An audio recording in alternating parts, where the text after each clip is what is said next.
السلام علیکم دلاور صاحب، کیسے ہیں؟ خیریت سے ہیں؟ وعلیکم السلام آغا جان، کیسے ہیں آپ؟ خیریت سے ہیں؟ اللہ کا بڑا احسان ہے، تھینک یو سر، اللہ آپ کو جزائے خیر دے، بہت بڑی مہربانی ہے آپ کی تشریف آوری۔ اللہ پاک آپ کو عزت دے۔ سر کچھ سوالات تھے میرے، وہ لے کے آپ کی خدمت میں حاضر ہوا تھا، کچھ رہنمائی چاہیے تھی ان کے بارے میں۔ سر یہ سب سے پہلے بتا دینا کہ جو یہ ہم سنتے آئے ہیں نا کہ جی حضرت آدم علیہ السلام سے جنت میں یہ فلانی غلطی ہو گئی جس کی وجہ سے ان کو باغ عدن سے نکال دیا گیا، تو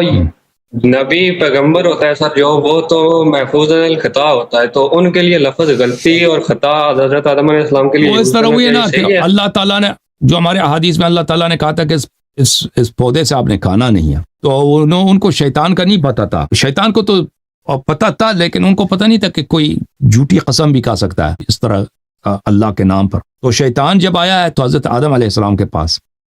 اور اس نے کہا کہ بھئی میں آپ کا دوست ہوں، میں آپ کی نیکی چاہتا ہوں، میں اللہ کی قسم کھاتا ہوں کہ اس درخت سے آپ کھائیں، یہ درخت پہلے حرام تھا اب حرام نہیں ہے، پہلے حرام تھا اب اللہ نے چینج کیا۔ تو حضرت آدم علیہ السلام نے اس کو دھوکہ نہیں کہا، اللہ حضرت آدم نے فرمایا کہ تو اللہ کا دشمن ہے، میں تیری بات کیوں مانوں، تو ادھر سے دور ہو جا۔ پھر وہ حوا کے پاس گیا، حوا کے پاس گیا تو حوا سے اس نے کہا کہ بھئی میں آپ کا خیر خواہ ہوں، آپ اس درخت سے کہیں، یہ پہلے حرام تھا اب اللہ نے چینج کیا ہے، اب حرام نہیں ہے، ٹھیک ہے نا۔ اور وہ درخت جو تھا اس کے ساتھ ملائکہ گارڈ تھے،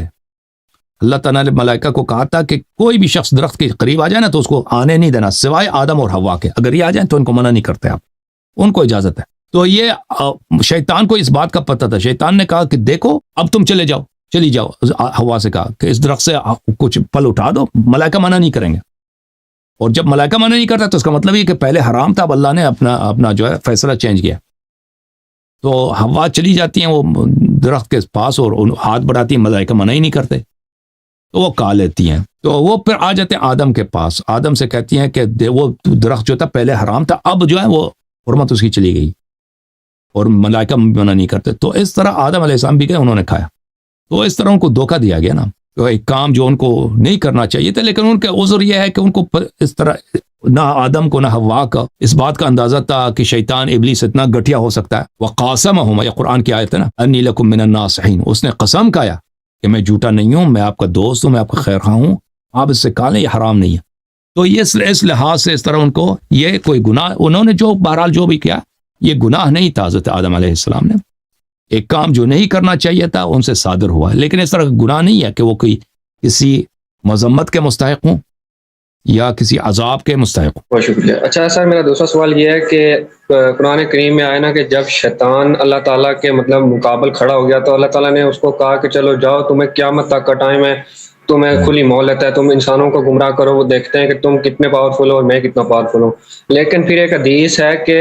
رمضان المبارک میں شیاطین قید کر لیے جاتے ہیں اور جنت کے دروازے کھول دیے جاتے ہیں، تو ایک طرف تو اللہ تعالیٰ ان کو قیامت تک مہلت دے رہا ہے اور دوسری طرف وہ 1 مہینے میں قید ہو رہا ہے، تو اس بات کی تھوڑی سمجھ نہیں آ رہی سر، یہ تھوڑا ڈیفائن کر دیں۔ لیکن وہ اگر کوئی گناہ کرے تو اس کا قید ٹوٹ جاتا ہے نا، اگر کوئی شخص گناہ کرتا ہے تو قید ٹوٹ جاتا ہے۔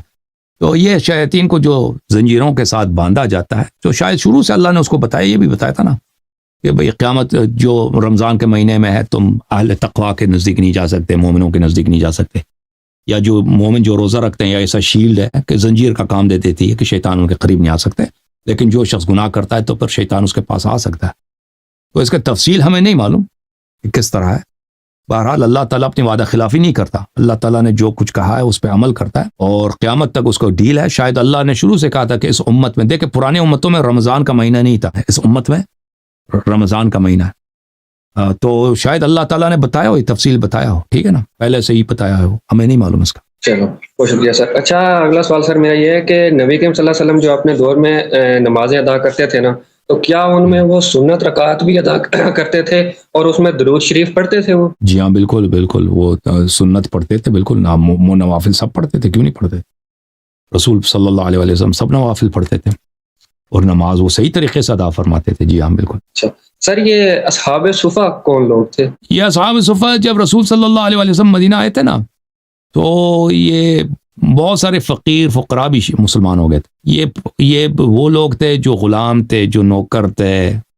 جن کے پاس کچھ بھی نہیں تھا، نہ گھر ہے، نہ پیسہ ہے، نہ قوم ہے، نہ قبیلہ ہے، تو یہ مسجد میں رہتے تھے۔ پھر ان کو مسجد سے نکال کے ان کے لیے الگ جگہ دی گئی، ٹھیک ہے، اصحاب صفہ وہ لوگ تھے، فقیر فقراء لوگ تھے۔